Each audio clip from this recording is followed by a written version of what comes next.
For me, it was really a natural transition.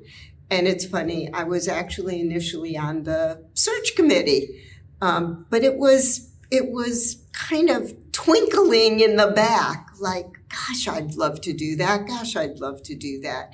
And it just so happened at the same time, my contract for being the editor of geriatric nursing, which I've been doing for about 20 years now, was ended. And I didn't really realize that, but I sort of felt like, well, I can't give up geriatric nursing. But when the opportunity came up, it was, boy, I would love to do that. And so it was a very natural transition. At the same time, I felt like we needed to have an interdisciplinary team.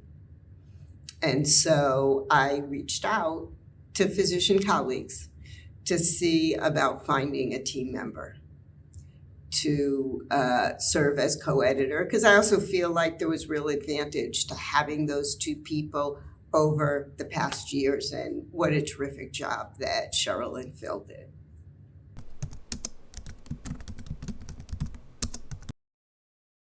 So I think in terms of transition, first of all, it's gone very smoothly. And part of our decision when you have any kind of new leadership and change, it's important to look at things before you jump in and make changes. And so we don't anticipate anything major. We've made some changes in some of how the editorial board and board members work, nothing major. We're looking at the many different ways or types of manuscripts that can be submitted, brainstorming on some special issues, thinking about some process things, but only things that we know will improve the journal. You know, it's a wonderful thing to take over something that's not broken and only needs to be made better.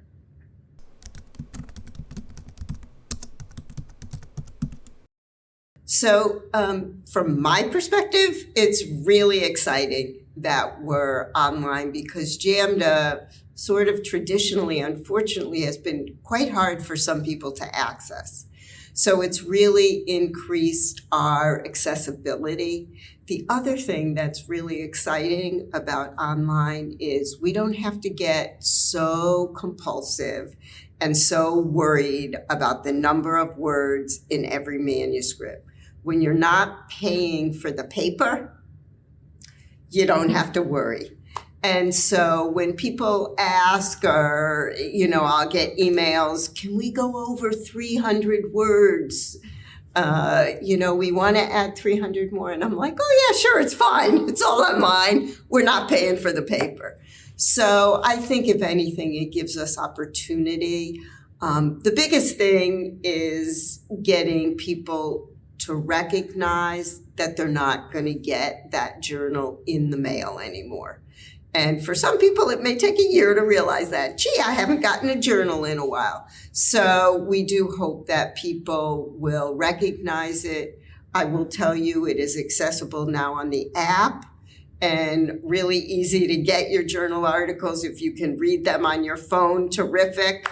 But it's all opportunity. So it hasn't really changed anything. I think it's just made us, again, more accessible.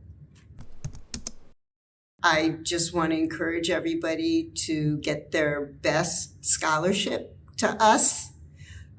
We do get papers from all over the world, but we want our members to feel like this is their journal and to look towards us, towards publishing.